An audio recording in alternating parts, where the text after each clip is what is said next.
कृष्णाय वासुदेवाय हरहे परमात्मने प्रणतद्वेषनाशाय गोविंदाय नमो नमः। गुरुमाऊली यात्राचे भाविक बुडा नीलकंठ म्हटलं जाणारे जल नारायण यांचे दर्शन करताना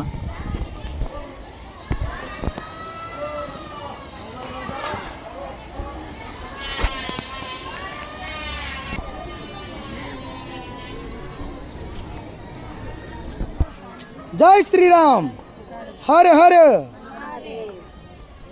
गुरुमाऊली यात्रेचे भाविक बुडा नीलकंठ विष्णू नारायण यांचे मंदिर दर्शन करून बाहेर येत आहे। आपण पोहोचतात नेपाळ देशामधील काठमांडू या शहरामध्ये विष्णू नारायण जे पाण्यामध्ये झोपलेले आहेत त्याला जल नारायण पण म्हटलं जातं।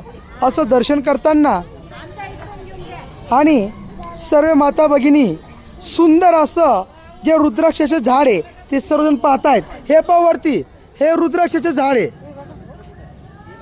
हे जे झाड आहे वरती हे रुद्राक्षाचे झाड आहे। अशा प्रकारे